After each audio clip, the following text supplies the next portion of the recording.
September 26th, 1918 dawned cold and merciless over the Meuse-Argonne forest, where Private Needham Roberts of the 369th Infantry Regiment crouched in a muddy trench that smelled of death and cordite. The air hung thick with fog, the kind that swallowed sound and made every shadow a potential enemy. Roberts, a 21-year-old from Trenton, New Jersey, had been awake for 36 hours straight, his dark eyes scanning the tree line where German forces had dug in like ticks on a hound's back. Beside him sat Private Henry Johnson, though everyone called him Black Death after what happened at the Tyrrell outpost 5 months earlier. Johnson was polishing his bolo knife, that 9-inch blade he'd used to fight off 24 Germans in hand-to-hand combat back in May. The newspapers back home had called him the Black Rattler and the Harlem Hellfighter. But here in this French hellscape, he was just another soldier trying to survive until tomorrow. The 369th was no ordinary regiment. Originally the 15th New York National Guard Regiment, these black soldiers had been rejected by the American Expeditionary Forces and loaned to the French Army because the United States military refused to integrate combat units.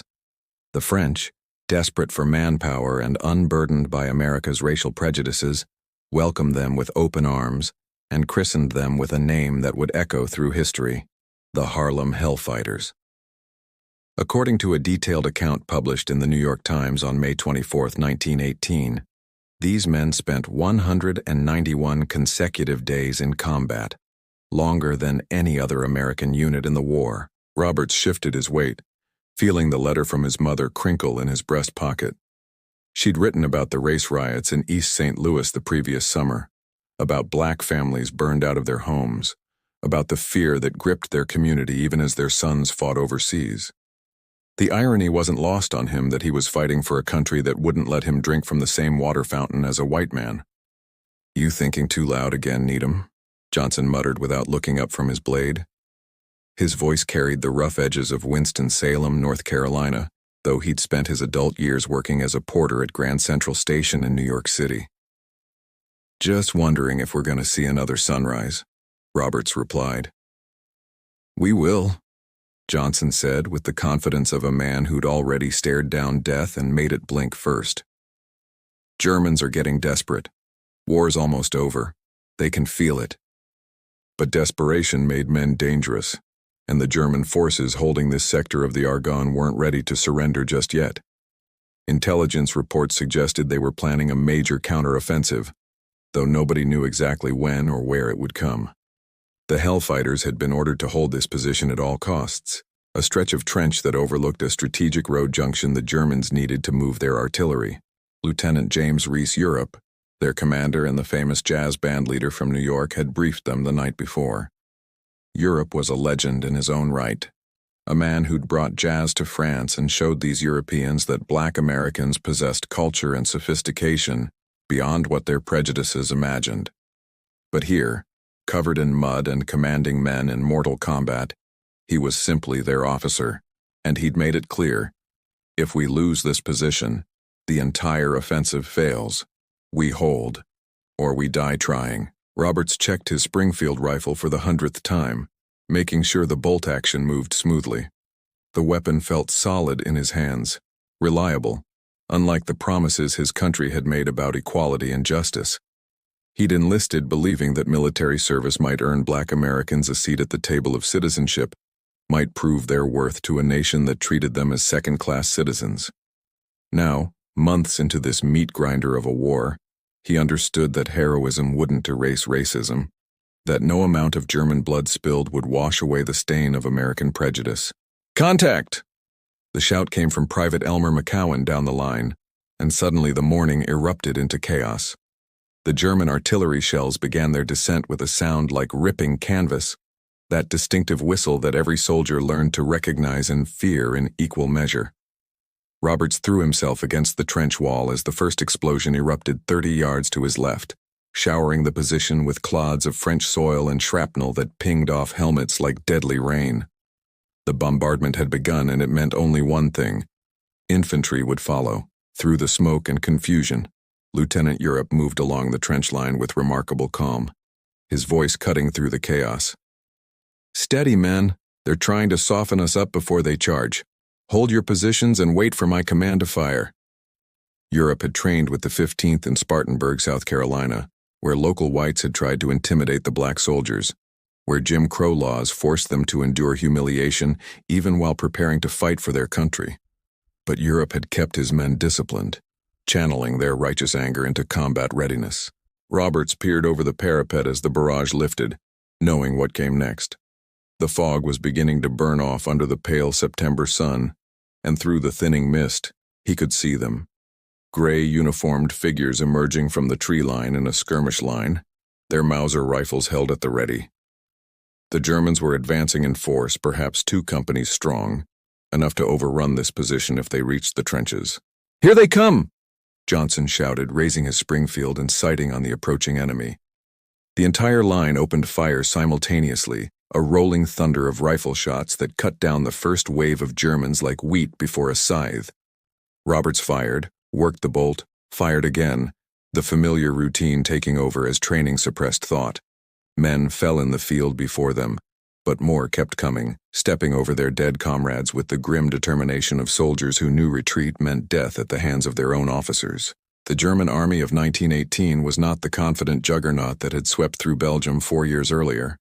These were increasingly desperate men, fighting for a Kaiser whose regime was crumbling, supplied by a homeland starving under British naval blockade. But desperation made them ferocious, and they came on despite casualties that would have broken a less determined force. To Robert's right, Private James Williams took a bullet through the shoulder and fell back into the trench screaming. Corporal Horace Pippin, who'd been an artist back in Philadelphia, dragged Williams to cover while maintaining fire with his pistol, his face set in grim determination. The Hellfighters had learned to rely on each other because they couldn't rely on the American military establishment that had rejected them, that had forced them to serve under French command because white American officers refused to lead black troops into combat. The Germans reached within 50 yards, close enough that Roberts could see individual faces under their distinctive Pickelhaube helmets. He shot a young man who couldn't have been older than 18, watched him fall with a feeling of sick necessity. This was what war reduced men to. Killers trying to avoid being killed. All politics and patriotism stripped away to reveal the raw mathematics of survival. Then came the sound Roberts would remember for the rest of his life. A sharp crack distinct from the general rifle fire, followed immediately by Lieutenant Europe's voice shouting, "Sniper, left flank, in the broken oak." Roberts swung his gaze toward the massive oak tree that German artillery had shattered days earlier, its trunk split and blackened but still standing. Movement caught his eye, a flash of gray fabric among the branches. The sniper had found a perfect position, elevated and camouflaged with clear sight lines along the entire American trench. As Roberts watched, Corporal William Butler, who'd been directing fire from an exposed position, jerked backward as a bullet struck him in the chest. "Gotta take out that sniper," Johnson yelled. But before anyone could react, the German infantry launched a renewed push, forcing everyone to focus on the immediate threat. The attackers had closed to within 30 yards, near enough to throw grenades, and several of the distinctive potato masher grenades arced through the air to explode among the American positions.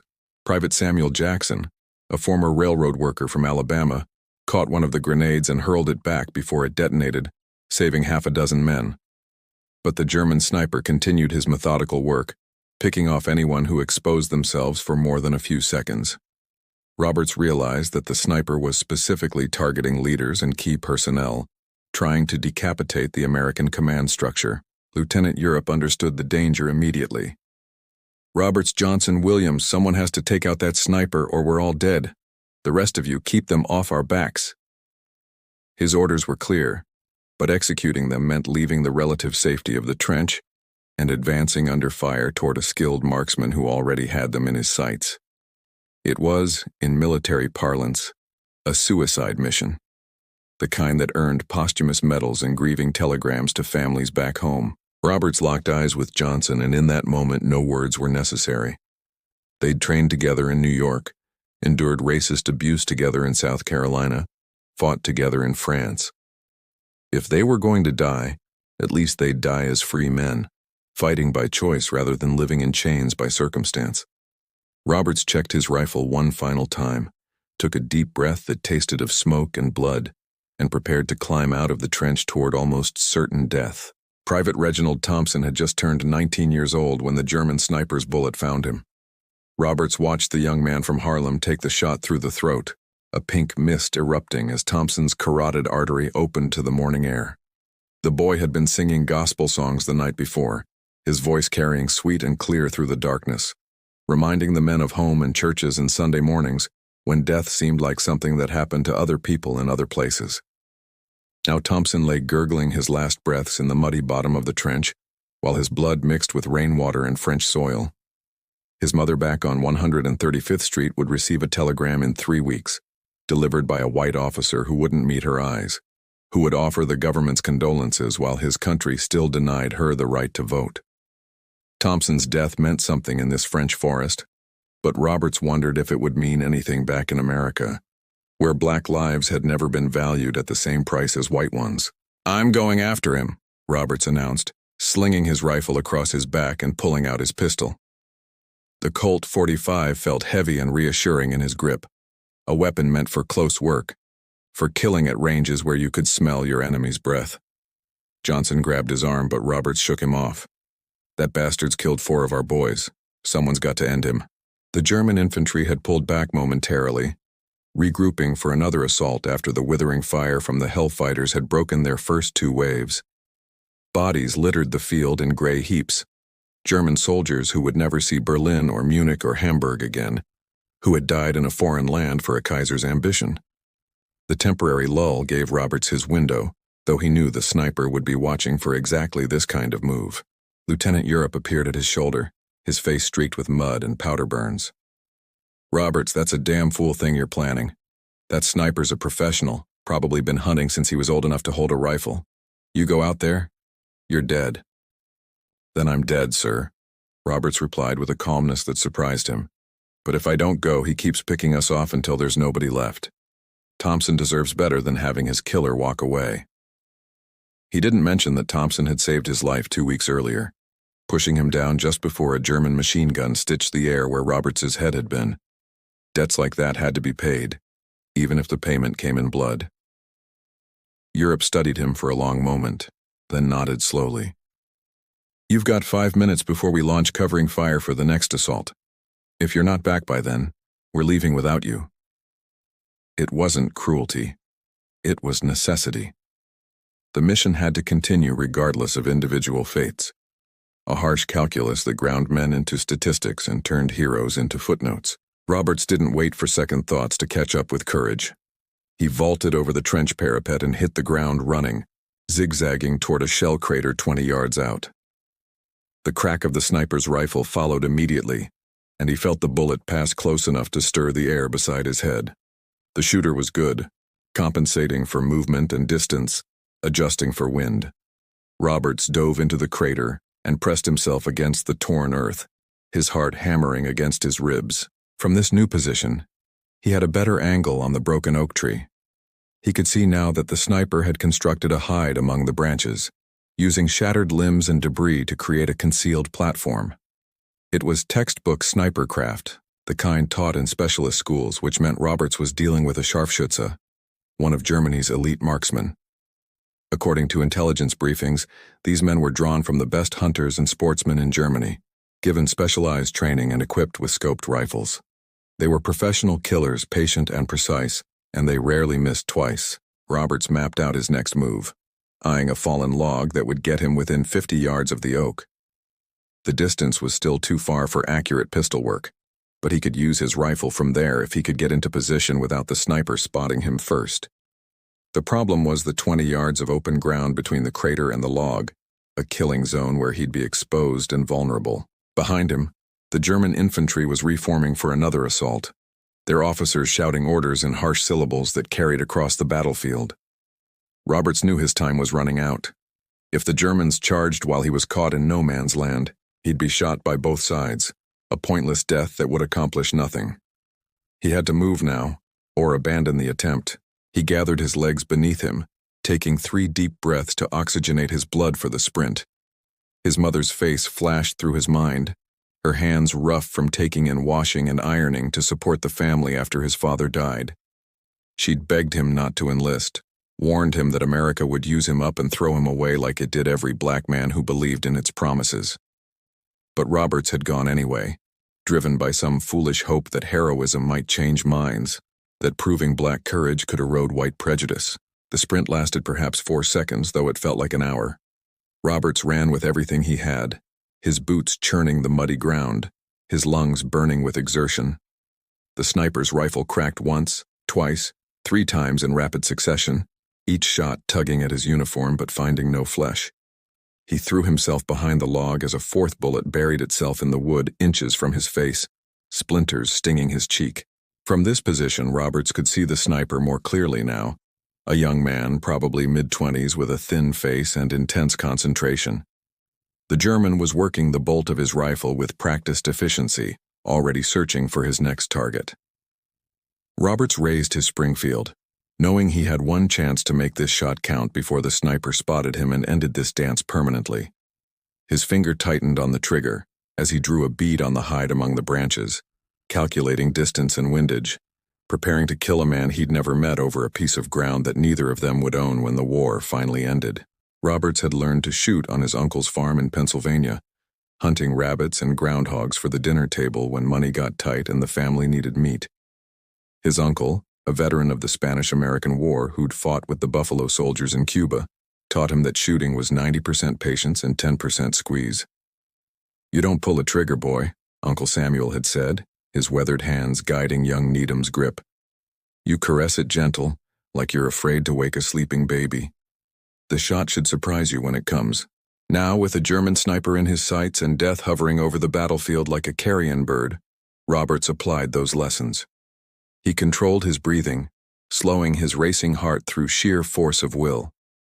In through the nose, out through the mouth, each exhale longer than the last, finding that space between heartbeats where the body stills and the world narrows to a single point of focus. The sniper shifted position, and Roberts saw what the German was looking at. Corporal Marcus Webb had exposed himself while trying to reach Private Thompson, who was still alive but fading fast. Webb, a former teacher from Washington, District of Columbia, who'd taught at the colored school on M Street before the war, was crawling toward Thompson with complete disregard for his own safety. The sniper was lining up the shot, taking his time because he knew Webb wasn't going anywhere fast. Roberts had perhaps 2 seconds to make his decision. He could take the shot now and possibly save Webb's life, but his position wasn't ideal, and the angle was awkward. Or he could wait for a better opportunity when the sniper revealed more of himself. But by then Webb might be dead. Mathematics of violence, calculations made in fractions of seconds that determined who lived and who died. He chose to wait, and immediately hated himself for it. The sniper's rifle cracked and Webb jerked as the bullet struck him in the upper back, punching through his shoulder blade and exiting through his collarbone. Webb collapsed but kept crawling, his left arm useless but his legs still pushing, driven by determination that transcended rational thought. The sniper was already working the bolt for another shot, and this one would be fatal. Roberts didn't think. His rifle was already aimed, already steady, and his finger completed that gentle squeeze his uncle had taught him. The Springfield roared, the stock slamming into his shoulder with familiar force, and he watched through the iron sights as his bullet struck the sniper's rifle, shattering the scope and sending fragments of glass and metal into the German's face. The sniper recoiled, dropping his weapon and clawing at his eyes. It wasn't the clean kill Roberts had intended, but it achieved the immediate objective. The German was no longer a threat. Roberts worked the bolt and fired again, this shot striking the sniper's shoulder and spinning him out of his hide. The German fell from the tree, hitting the ground 15 feet below with a sickening crunch that Roberts heard even over the general din of battle. But the job wasn't finished. A wounded sniper with a rifle was still dangerous, and Roberts couldn't let the man recover and resume firing. He rose from behind the log and sprinted toward the oak tree, his pistol now in his hand, his rifle slung across his back. The German infantry spotted him immediately and opened fire, bullets kicking up dirt around his feet as he ran in a weaving pattern that made him a difficult target. He reached the base of the oak tree and found the sniper lying in a twisted heap, his rifle several feet away. The German was young, maybe 25, with fair hair and blue eyes that were wide with pain and fear. Blood soaked his uniform from the shoulder wound, and his face was a mess of cuts from the shattered scope. He looked up at Roberts and said something in German, words that might have been a prayer or a plea, or simply an acknowledgement that death had finally caught up with him. Roberts stood over the German, his pistol aimed at the man's head, his finger on the trigger. This was the moment the army had trained him for, the moment where mercy became liability and hesitation could cost lives. The sniper had killed 4 of Roberts' comrades, had wounded Webb and who knew how many others. By every law of war and military justice, Roberts had the right and the duty to execute him here and now. But looking into those terrified blue eyes, Roberts saw something that made him hesitate. He saw his own reflection, another young man caught in the machinery of war, fighting for a country and a cause that maybe neither of them fully understood or believed in anymore. The German probably had a mother back in Bavaria or Prussia or Saxony, waiting for a letter that might never come. He probably had dreams of what he'd do after the war, plans that would now never materialize. "Get up," Roberts said in English, knowing the German probably didn't understand but hoping his tone conveyed the meaning. He gestured with the pistol, indicating that the sniper should move away from his rifle. The German nodded slowly and began to drag himself backward, using his one good arm to pull his body across the ground. Behind Roberts, German voices shouted in alarm. Their infantry assault was beginning, and he could hear the sound of hundreds of boots pounding across no man's land. He'd spent too long out here, lost too many precious seconds in his hesitation. Now he was caught between the German lines and his own trench with an entire enemy company bearing down on his position. He grabbed the German sniper's rifle, a Gewehr 98 with a beautiful Zeiss scope now ruined by his shot, and slung it over his shoulder alongside his own weapon. Evidence of the kill, proof that he'd accomplished his mission. Then he turned and ran back toward the American lines, leaving the wounded sniper behind him. Whether the German would survive or bleed out in the mud was now in God's hands, not his. Bullets chased him across the battlefield, German and American fire intersecting in the space he occupied, both sides trying to kill him for different reasons. He dove over the parapet and tumbled into the trench, just as Lieutenant Europe gave the order to open fire. The entire line erupted in a wall of lead that shredded the advancing German infantry, cutting down the front ranks and sending the survivors scrambling for cover. Roberts lay gasping in the bottom of the trench, his lungs burning and his hands shaking from adrenaline. Johnson appeared above him, grinning like a madman. "You crazy son of a bitch," Johnson said, hauling Roberts to his feet. "You actually did it. You killed that sniper." But Roberts wasn't sure he had killed him. He'd wounded the man, certainly, maybe fatally. But in that moment when he'd had the chance to finish the job, he'd chosen mercy instead. Whether that made him weak or compassionate, a coward or a Christian, he couldn't say. All he knew was that he'd have to live with that choice for however many days or hours he had left in this war. The German assault broke against the Hellfighters' line like a wave against a seawall, the attackers falling back after 15 minutes of fierce fighting that left the field covered with dead and dying men. In the temporary lull that followed, medics rushed forward to collect the wounded, and Roberts helped carry Corporal Webb back to the aid station.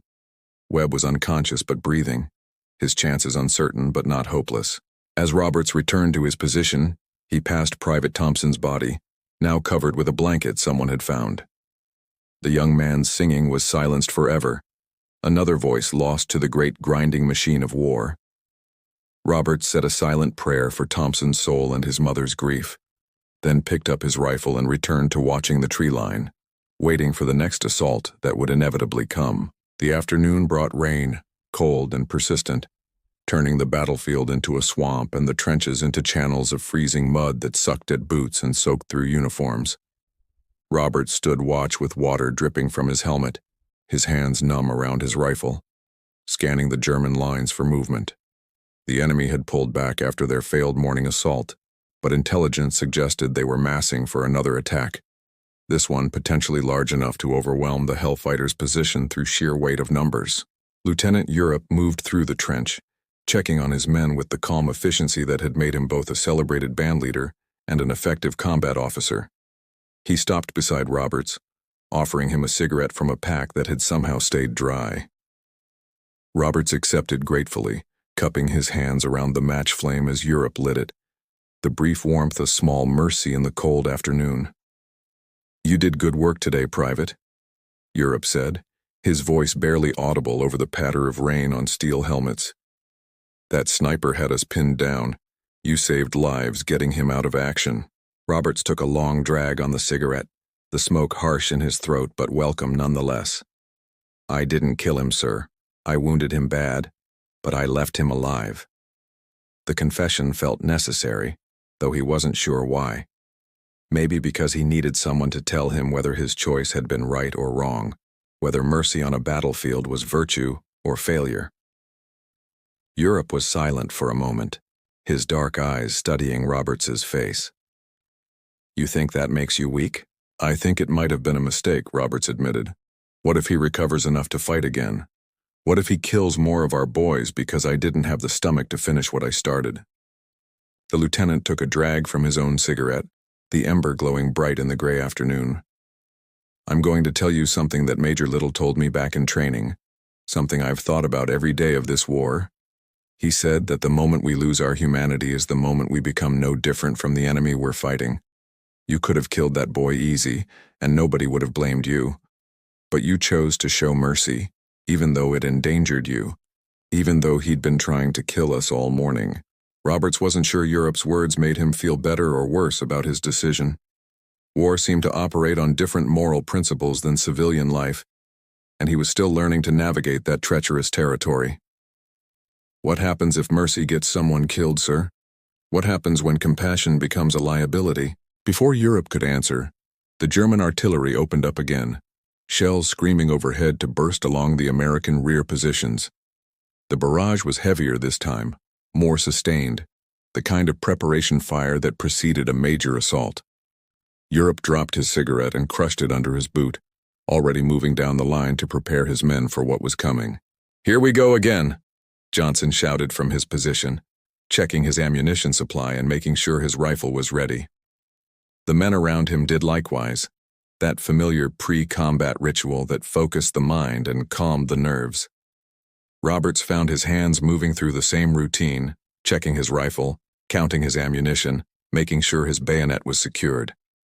17 rounds for the Springfield, 35 for the pistol, 1 knife, 2 grenades. Not enough if the Germans came in force, but enough to make them pay dearly for whatever ground they took. The barrage lifted after 10 minutes, and through the rain and smoke Roberts could see them coming. Not a company this time, but an entire battalion, hundreds of men advancing in waves with their officers leading from the front. The Germans had committed serious force to this attack, recognizing that the Hellfighters' position was key to the entire sector. If they broke through here, they could roll up the American flank and threaten the entire offensive. Lieutenant Europe's voice rose above the chaos, steady and commanding. "Hold your fire until they reach the markers. Make every shot count, boys. We hold this line or we die trying." The markers were white stones placed at 150 yards, the maximum effective range for disciplined rifle fire.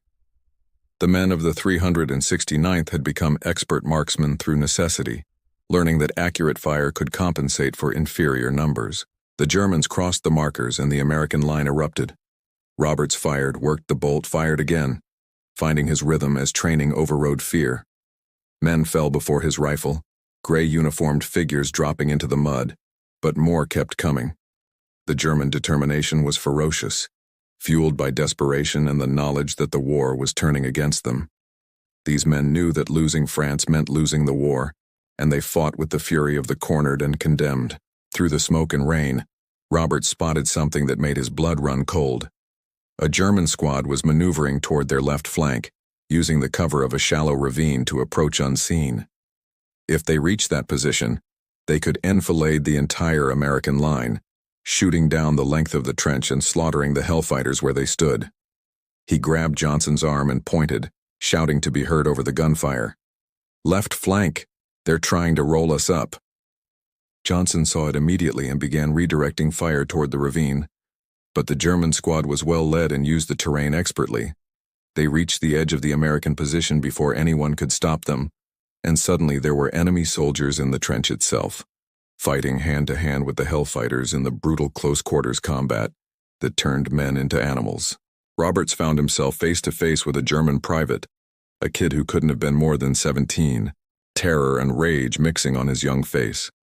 The German thrust with his bayonet, and Roberts barely deflected the blade with his rifle stock. They grappled in the mud, both trying to bring their weapons to bear, both knowing that only one of them would walk away from this moment.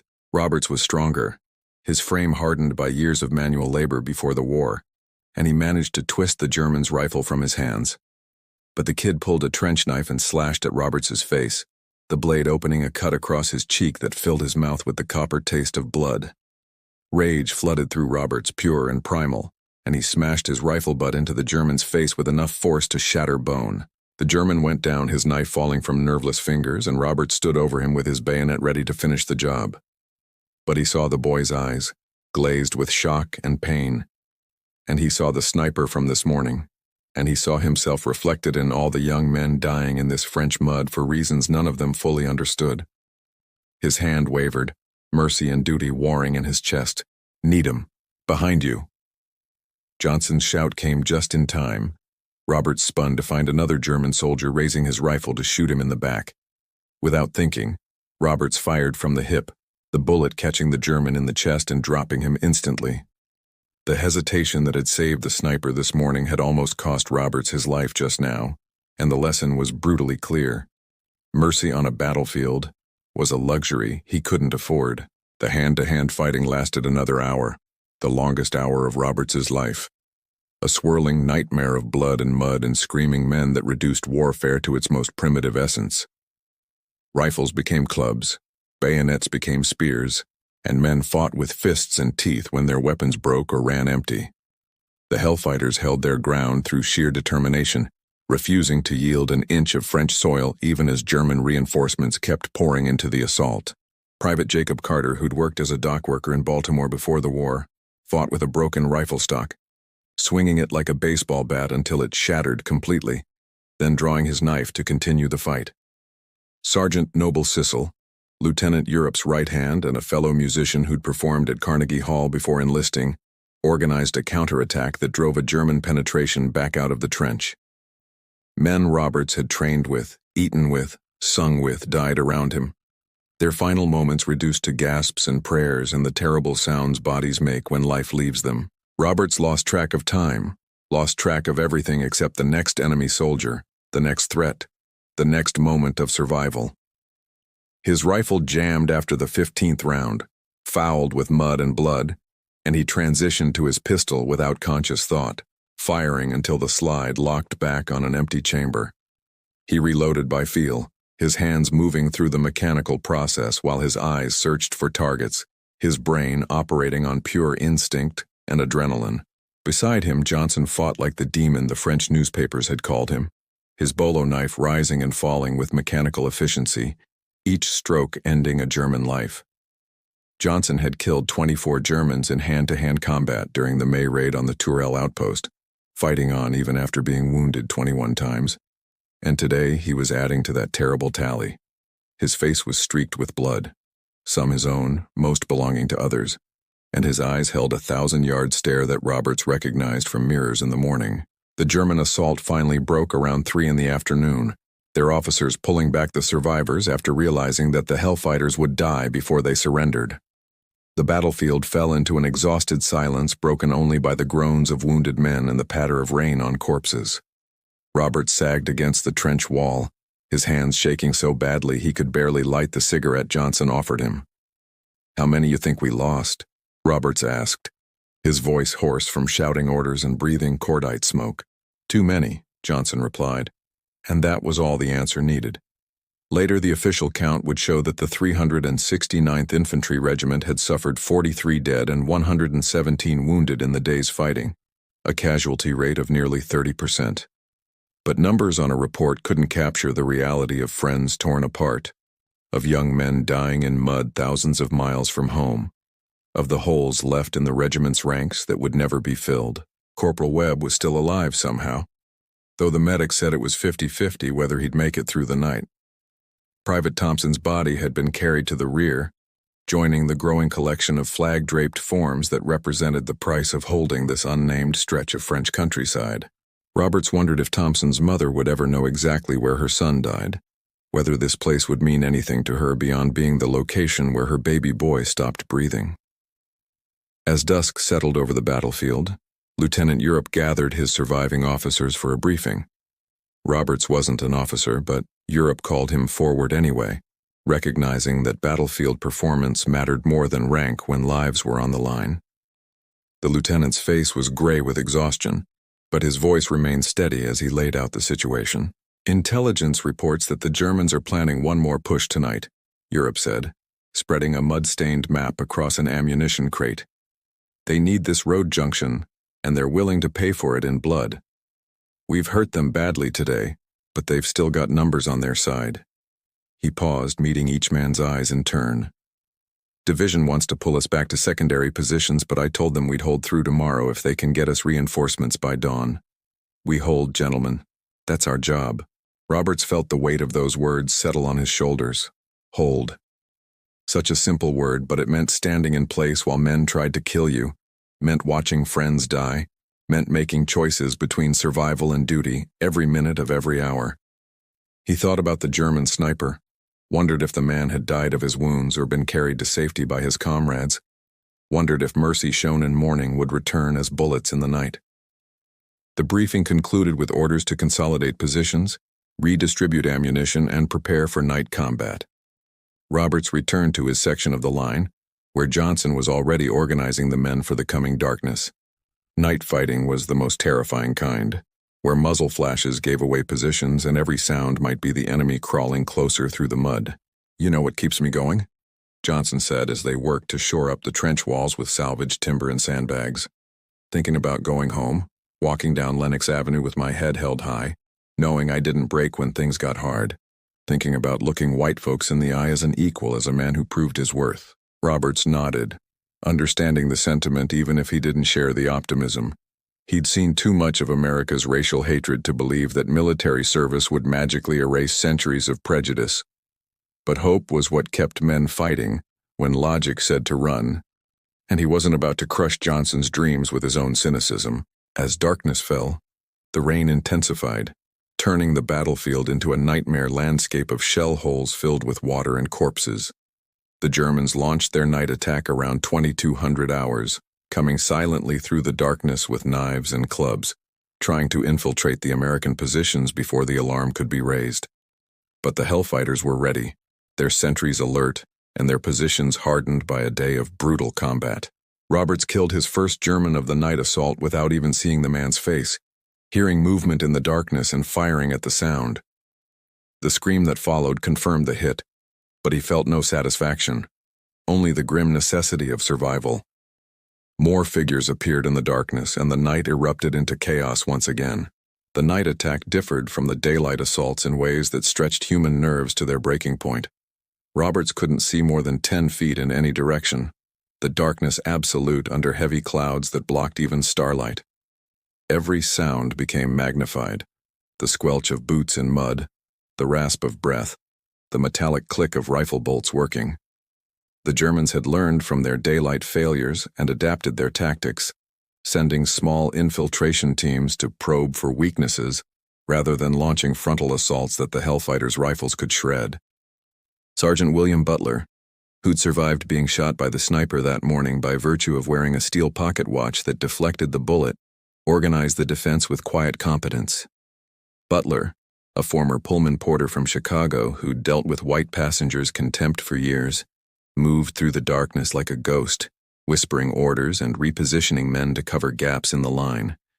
His watch was ruined, its face shattered and mechanism destroyed, but he kept it in his pocket anyway, a reminder that sometimes luck mattered as much as skill. Roberts crouched at his post, every sense straining into the darkness, his hands tight around his rifle. Beside him, Private George Washington, whose parents had given him that aspirational name hoping their son might embody the best of American ideals, whispered a prayer under his breath. Washington was 19, fresh-faced despite months of combat, still believing that God watched over the righteous and punished the wicked. Roberts envied him that faith, having lost his own somewhere between the troop ship to France and the first time he'd bayoneted a man who looked young enough to be his brother. A flare shot up from the German lines, bathing the battlefield in harsh white light that turned the rain into silver streaks and cast sharp shadows across the cratered ground. In that brief illumination, Robert saw them. German stormtroopers in the shell holes, perhaps 30 yards out, frozen like deer in headlights. The moment of mutual recognition lasted only seconds before the flare died, but it was enough. "Contact front!" Roberts shouted, and the American line opened fire, muzzle flashes strobing in the darkness like deadly fireflies. The Germans returned fire, and suddenly the night was alive with the crack of rifles and the scream of ricocheting bullets. Roberts fired at shapes in the darkness, unable to confirm hits but continuing to shoot at anything that moved, burning through ammunition with the desperate abandon of men who knew that running dry meant death. A German grenade exploded 5 yards to his left, and Private Washington screamed as shrapnel tore through his leg. Roberts grabbed the younger man and dragged him deeper into the trench, applying a tourniquet by feel while still trying to maintain fire discipline. Washington's prayers had turned to curses, his faith tested by the reality of torn flesh and shattered bone. The medics would come eventually, but right now Roberts was the only thing standing between Washington and bleeding out in French mud. "Stay with me, George," Roberts urged, tightening the tourniquet until Washington's screams intensified. "You're going home, you hear me? You're going to walk down Michigan Avenue and show everyone that scar and tell them how you got it fighting Germans in France. You stay with me."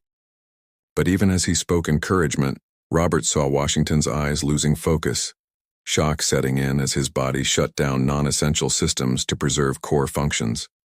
The tourniquet was good, the bleeding controlled, but Washington needed proper medical treatment soon, or he'd die anyway from infection or shock, or any of the 1,000 complications that turned survivable wounds into death sentences. Johnson appeared out of the darkness, materializing like a specter, with his uniform soaked in blood and rain. "We got Germans in the trench, 2 sections down. Butler's holding them, but he needs reinforcements." Johnson's voice was calm, matter-of-fact, as if discussing the weather rather than men dying in hand-to-hand combat 50 yards away. Roberts looked at Washington, then at Johnson, calculating the mathematics of triage. He could stay here with the wounded man, offering comfort and ensuring he didn't die alone, or he could leave him and go where the fighting was thickest. It wasn't really a choice at all, not for a soldier, but it felt like betrayal nonetheless. "I'm sorry, George," Roberts said, squeezing Washington's shoulder before grabbing his rifle and following Johnson into the darkness. Behind him, Washington's voice called out weakly, not begging him to stay but urging him forward, still fighting even as his body failed him. It was the kind of courage that military citations never quite captured. The quiet heroism of the wounded soldier who refused to become a burden on his comrades. Roberts and Johnson moved through the trench, stepping over bodies, American and German both, until they reached the section where fighting continued. Sergeant Butler had organized a makeshift barricade using ammunition boxes and sandbags, creating a choke point where German infiltrators were trying to force their way through. Butler himself was fighting with a shovel, the blade bloodied from use as both weapon and tool, his face set in grim determination. "About time you boys showed up," Butler said without taking his eyes off the Germans trying to flank his position. "We got maybe 10 or 12 of them, and they're determined bastards. They want this section bad enough to die for it." Roberts took up position at the barricade and immediately understood why. From this section of trench, the Germans could access a communication trench that led directly to the American supply depot. If they secured it, they could cut off reinforcements and supplies to the entire front line. Butler had recognized the danger and held the position against superior numbers, but he couldn't hold forever.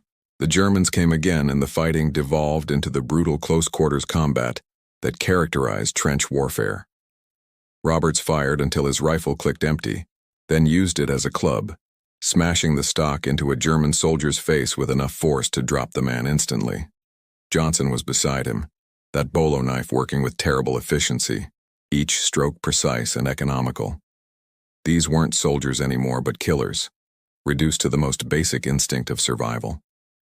A German officer, distinguishable by his better uniform and Luger pistol, shot Sergeant Butler in the chest from point-blank range. Butler went down hard, and the Germans surged forward, sensing victory. But Roberts threw himself into the gap Butler left, firing his pistol one-handed while using his rifle as a shield with the other. Johnson joined him, and together they created a wall of violence that the Germans couldn't penetrate. The officer tried to shoot Roberts, but his pistol misfired, the mud and moisture fouling the mechanism. Roberts didn't give him a second chance, driving his rifle's bayonet through the man's chest with a force that lifted him off his feet. The officer's eyes went wide with shock, his mouth opening and closing like a fish out of water, and Roberts felt a savage satisfaction at ending this particular threat. But the satisfaction died quickly as he saw Butler lying motionless in the mud, blood pooling beneath him. Butler, who'd survived a sniper's bullet that morning, who'd fought all day and into the night, killed by a pistol shot at close range. The unfairness of it struck Roberts like a physical blow, that a man could survive so much only to die from bad luck and a German officer's desperation. The surviving Germans pulled back, their infiltration attempt broken by the Hellfighters' ferocious defense. Roberts knelt beside Butler and checked for a pulse, finding none. The sergeant's eyes were still open, staring at nothing, his watch still in his pocket where it had saved him once but couldn't save him twice. Roberts closed those eyes gently, a small dignity in the midst of so much death. Johnson sat down heavily beside him, both men exhausted beyond description. They'd been fighting for nearly 20 hours straight, their bodies running on adrenaline and stubbornness. Around them, the sounds of combat continued but diminished, the German night attack losing momentum as their casualties mounted, and their objectives remained unachieved. "How much longer can we keep this up?" Johnson asked, and Roberts heard the exhaustion in his friend's voice, the weariness that went deeper than physical fatigue.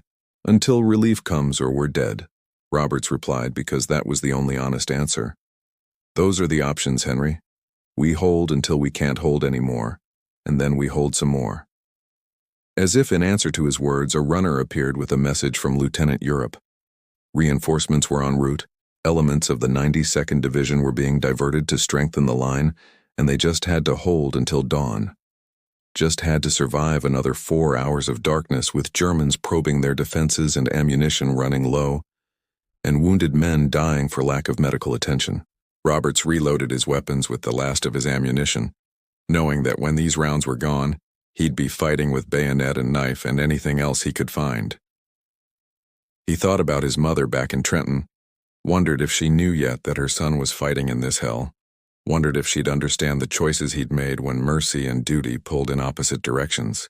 The hours before dawn were the longest Roberts had ever experienced, each minute stretching into eternity, as exhaustion and fear battled for dominance in his mind. The German attacks continued sporadically, probing assaults designed to test the American defenses and identify weak points for exploitation. Each attack was beaten back, but each one cost the Hellfighters men they couldn't afford to lose, ammunition they couldn't replace, and energy that was already in dangerously short supply. Private First Class Elmer McCowan, who'd been the first to spot the morning's German assault, took a bullet through the throat around 3 a.m. He died quietly, drowning in his own blood while Roberts held his hand, unable to do anything except provide the small comfort of human contact in those final moments. McCowan had been a postal worker in Philadelphia before the war, a quiet man who wrote letters home every day and talked about the daughter he'd never met, born 3 weeks after he shipped out to France. That daughter would grow up without a father now, raised by a widow who'd receive a telegram and a flag and the nation's gratitude, hollow compensation for a husband who'd never come home. Roberts thought about all the children being orphaned by this war, American and German and French and British, a whole generation growing up with gaps in their families where fathers should have been. The mathematics of grief were staggering when calculated across millions of deaths. Lieutenant Europe appeared around 4 a.m, moving through the positions to check on his men personally. The officer's presence steadied Roberts in ways he couldn't fully articulate. There was something about Europe's calm competence that made impossible situations feel manageable. Europe had led the Hellfighters through impossible odds before, and would do so again if they survived this night. "How are you holding up, Private?" Europe asked, his voice low to avoid drawing enemy fire. "Still breathing, sir," Roberts replied. which was about the best assessment he could offer under the circumstances. His body was a catalog of minor injuries: cuts, bruises, burns from hot shell casings, the gash on his cheek from the German soldier's knife, but nothing serious enough to justify evacuation. He could still fight, which meant he would fight. Europe studied him for a moment, then nodded. "You showed something special today, Roberts. The way you went after that sniper, the way you held the line when Butler went down.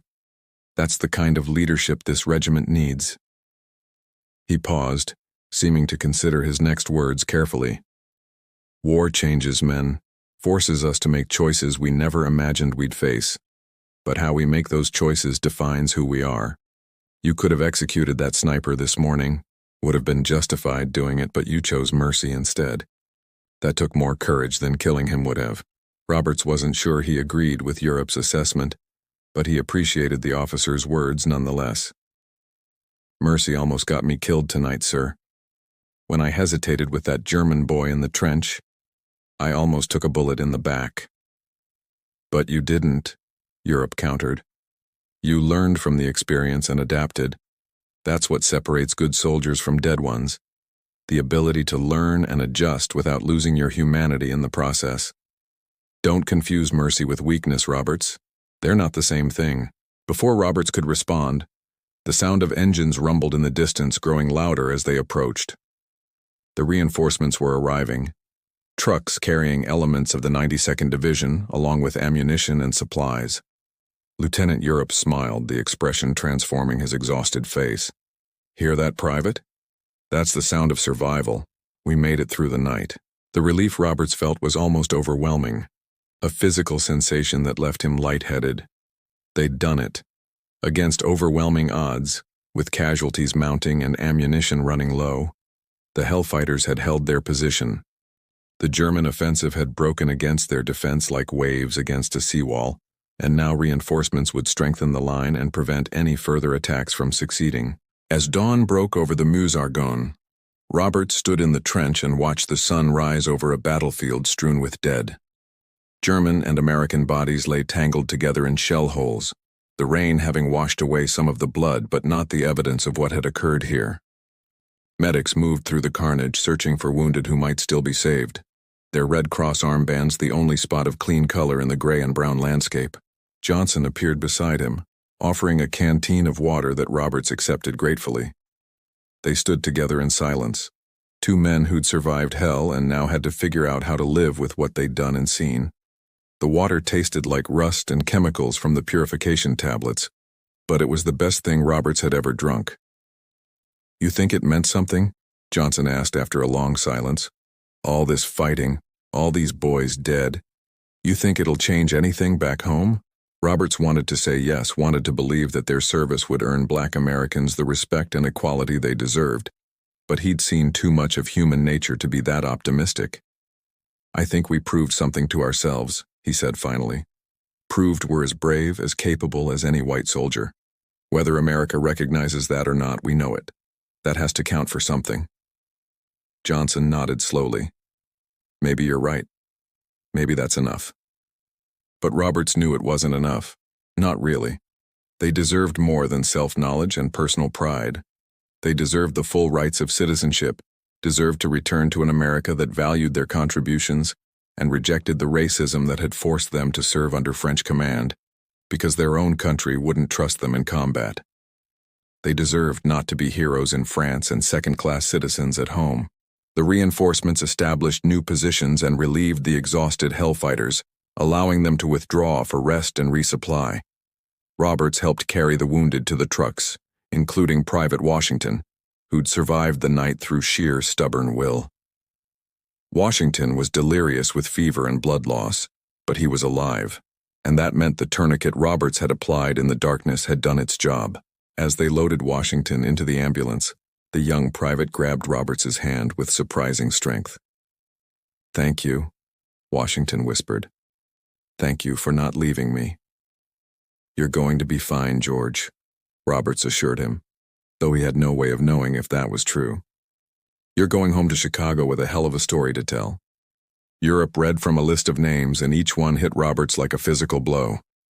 Thompson, Butler, McCowan, and dozens more, men he'd trained with and fought alongside, reduced now to names on a casualty list.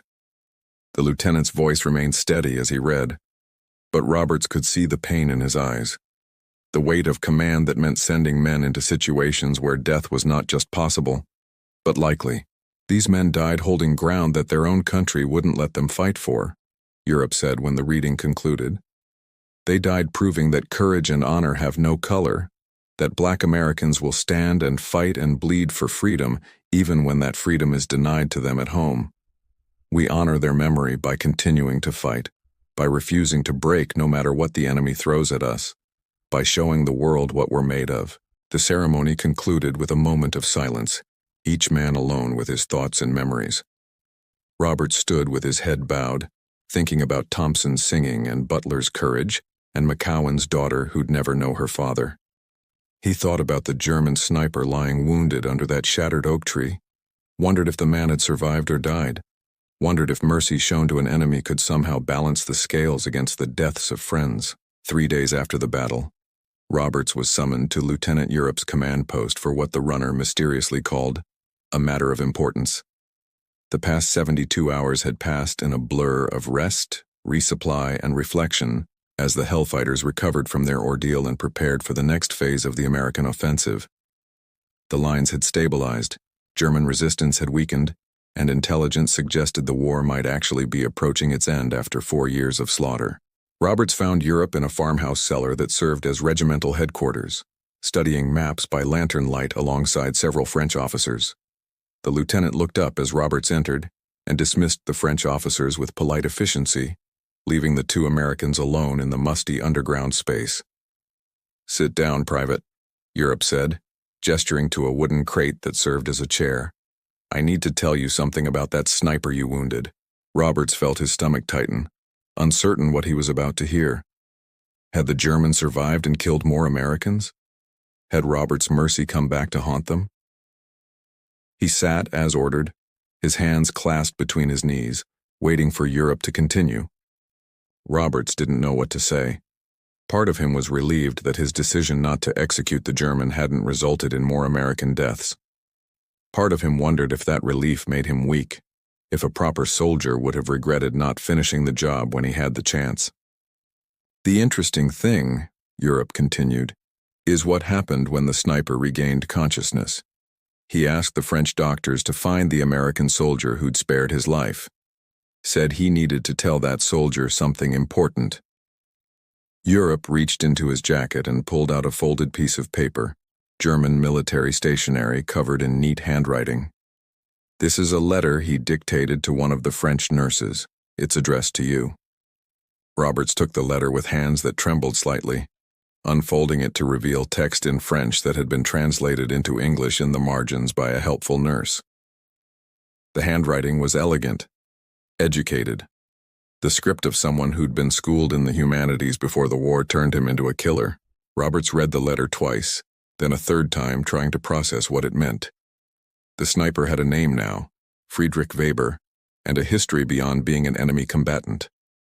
He'd been a teacher, which meant he'd shaped young minds before shaping bullets to take lives. He'd killed 16 men, but he'd also been spared by mercy he hadn't expected and didn't think he deserved. "How do you feel about this?" Europe asked gently. "I don't know, sir," Roberts admitted, still staring at the letter. "I'm glad he's alive, I think.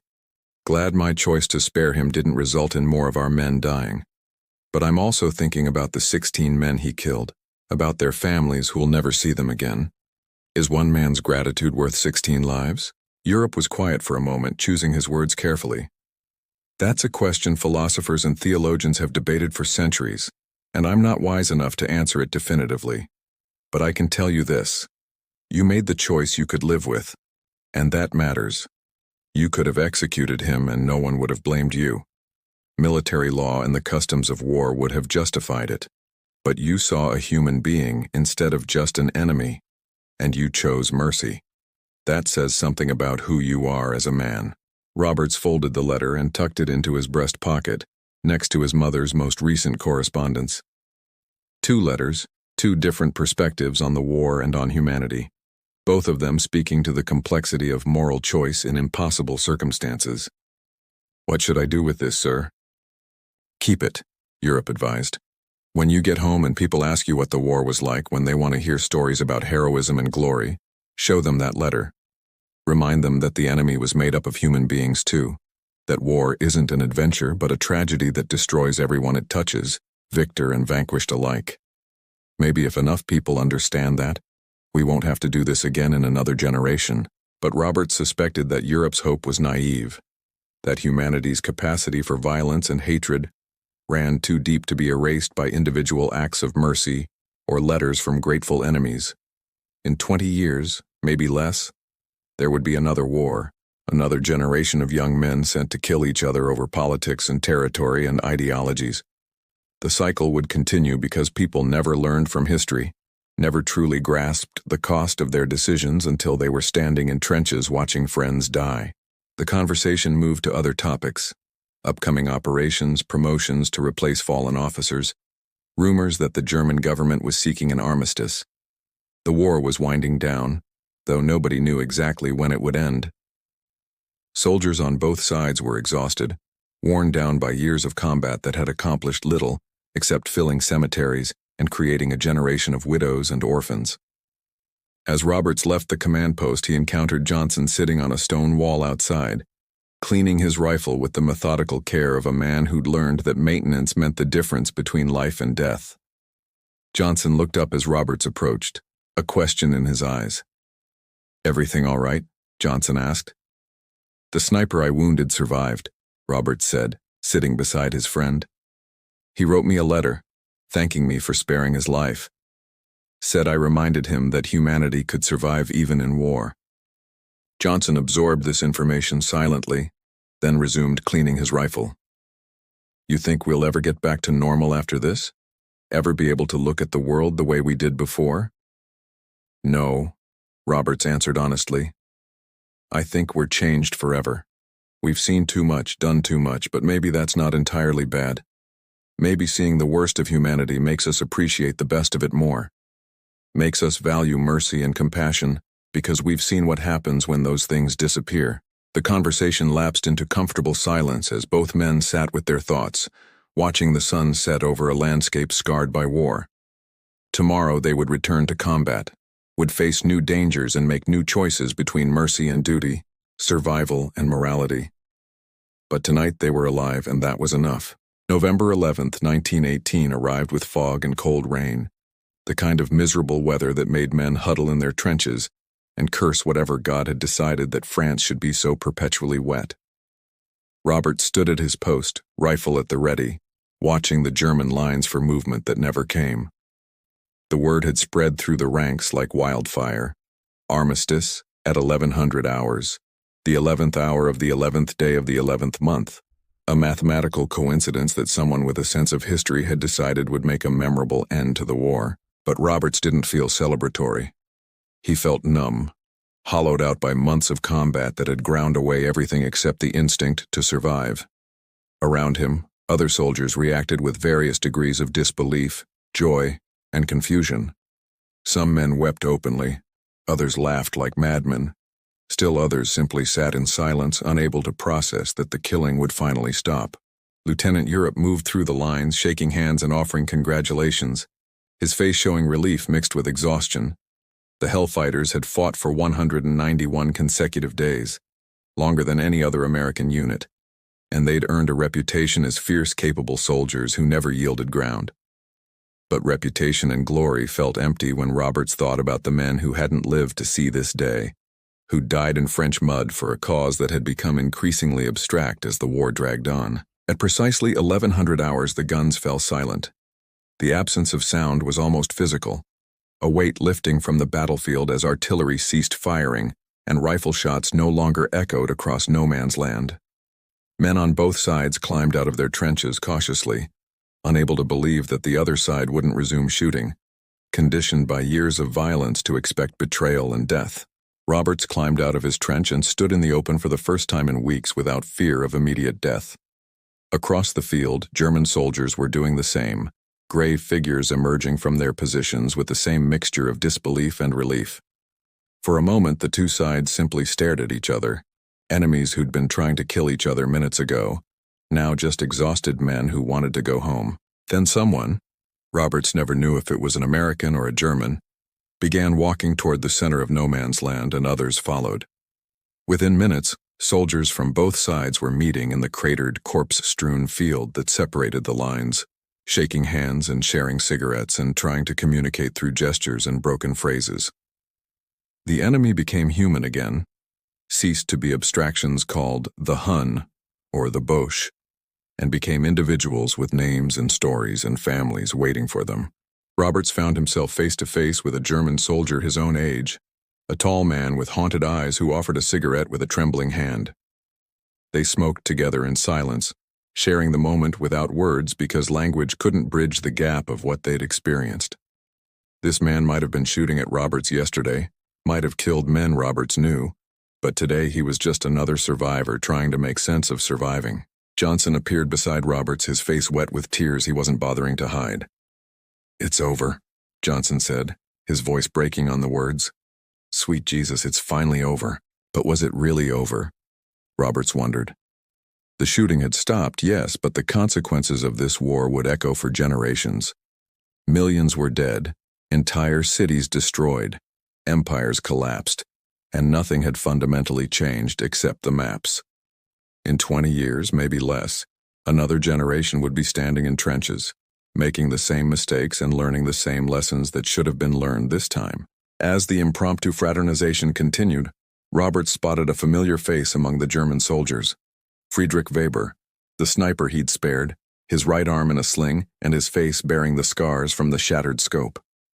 Weber saw Roberts at the same moment, and the German's eyes widened with recognition. He approached slowly, uncertain of his reception, stopping a respectful distance away. "You are the American soldier," Weber said in heavily accented English. "The one who spared my life." Roberts nodded, not trusting his voice. Up close, Weber looked older than his years, his face lined with pain and exhaustion. The letter had said Weber was a teacher, but the war had aged him into something else, just as it had aged Roberts. "I wanted to thank you properly," Weber continued, pulling a small book from his coat pocket with his good hand.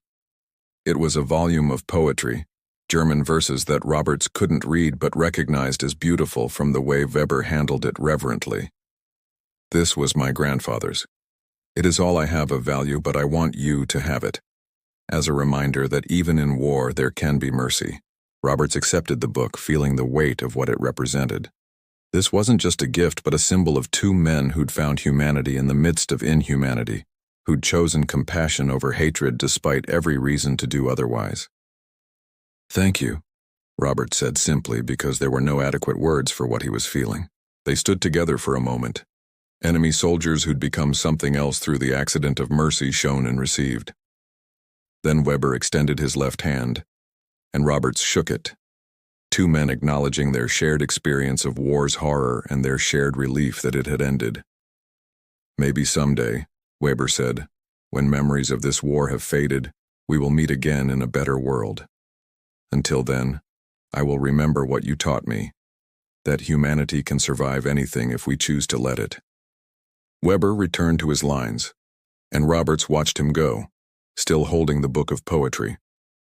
Around him, the fraternization continued as soldiers who'd been enemies minutes ago shared food and cigarettes and photographs of families back home. It was a moment of grace in the aftermath of years of brutality, a reminder that underneath uniforms and nationalism, men were fundamentally the same regardless of which side they fought for. Lieutenant Europe called the Hellfighters together for a final formation on French soil.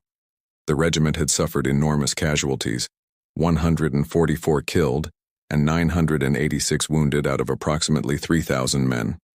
But they'd never lost ground, never failed in their mission, never given the American Expeditionary Forces or the French Army reason to doubt their courage or capability. "Gentlemen," Europe said, his voice carrying across the assembled soldiers, "we came to France as outcasts, rejected by our own army, forced to serve under French command because America wouldn't trust us in combat. We leave as heroes, proven in battle, respected by the French and feared by the Germans.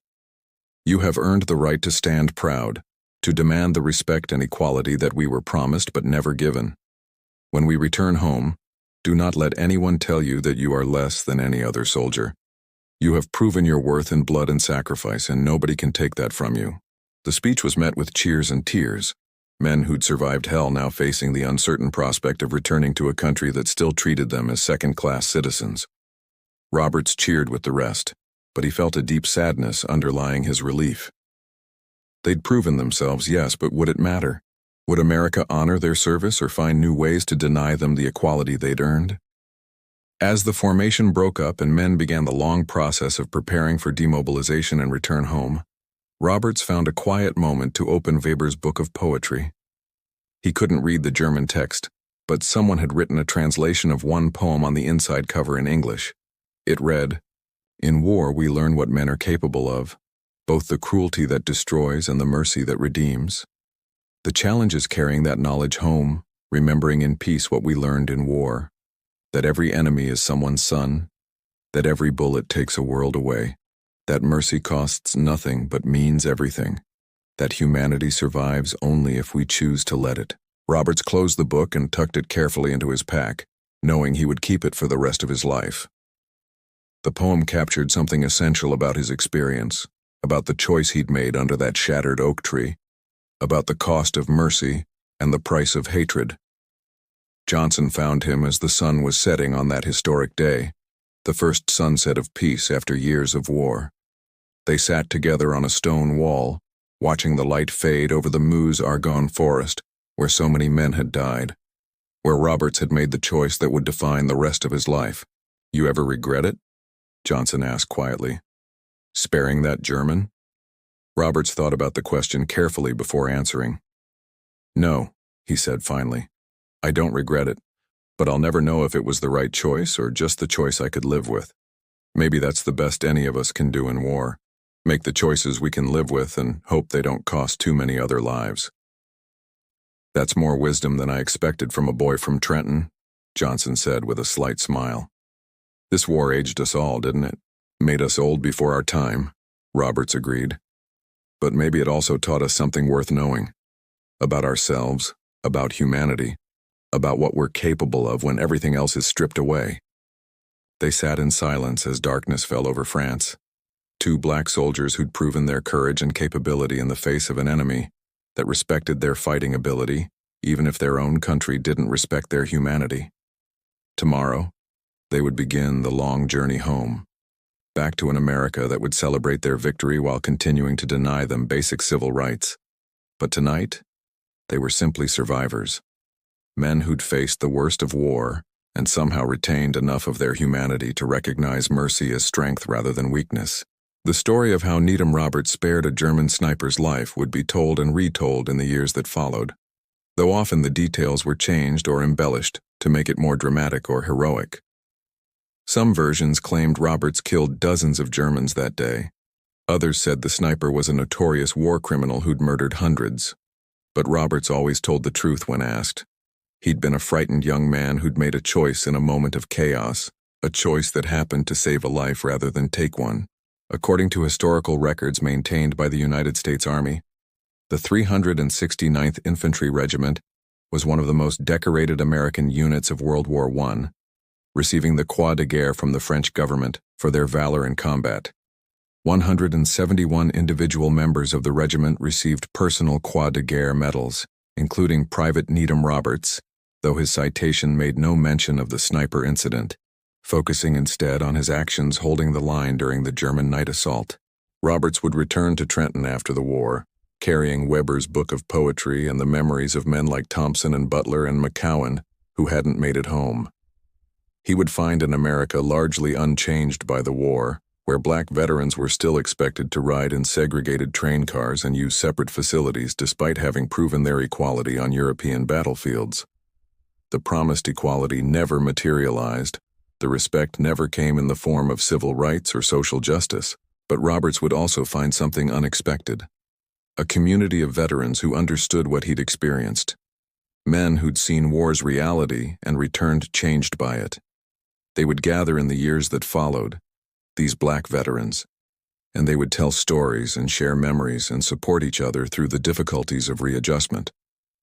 They would become part of the foundation for the civil rights movement that would eventually challenge the racism that denied them equality, though Roberts wouldn't live to see that movement's greatest victories. On his deathbed in 1949, Roberts would ask his daughter to bring him Weber's book of poetry, that worn volume he'd carried through 3 decades of post-war life.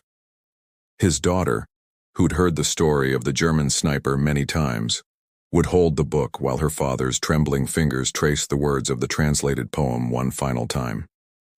"Did you ever regret it, Papa?" she would ask, just as Johnson had asked on that distant November day in France, sparing that German soldier's life. And Roberts would give the same answer he'd given Johnson. "No, I made the choice I could live with, and I lived with it just fine. The real question isn't whether I made the right choice. It's whether I made a choice that let me stay human when everything around me was trying to make me into a monster. And I think I did. I think I stayed human even in hell."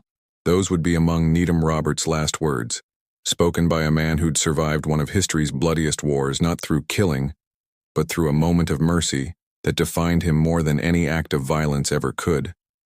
He'd proven that a black soldier could be as brave as any white soldier, as capable, as worthy of respect. But more importantly, he'd proven that courage wasn't just about killing enemies. It was about choosing humanity when hatred would have been easier, about seeing a human being where others saw only a target, about carrying that choice forward through decades of life with dignity and grace. The book of poetry remained in his family for generations, passed down as a reminder that even in humanity's darkest moments, individuals could choose compassion over cruelty, mercy over vengeance, life over death. And in choosing those things, they could save not just a single enemy soldier but a piece of their own soul that war tried so hard to destroy. The story of how a black soldier saved his comrade from a German sniper's bullet was, in the end, a story about more than battlefield heroism. It was about the moment when Needham Roberts chose to spare Friedrich Weber's life, a choice that rippled forward through time, touching lives and changing perspectives and reminding future generations that humanity's greatest victories aren't always won with weapons, but sometimes with mercy shown to those who least expect it and perhaps least deserve it. And perhaps that was the truest heroism of all. Not the courage to kill, but the courage to choose life even when death surrounded you, to maintain humanity when everything conspired to strip it away, to believe that mercy mattered even when mercy seemed like weakness. Needham Roberts had done that, and in doing so, he'd won a victory far more meaningful than any battlefield triumph. He'd won the battle for his own soul, and proven that even in war's darkest moments, the best of humanity could survive if men chose to let it. Author's note: this story is based on the historical service of the 369th Infantry Regiment, Harlem Hellfighters, during World War I, though the specific characters of Needham Roberts and Friedrich Weber are fictionalized composites representing the experiences of soldiers who served in that conflict. The 369th Infantry Regiment was a real unit that served with distinction under French command after being rejected by American forces due to racial segregation. The regiment spent 191 consecutive days in combat and suffered heavy casualties while never losing ground to the enemy. The details of battles, casualty figures, and the general historical context are accurate to the period, drawn from military records and historical documentation of the American Expeditionary Forces in France during 1918.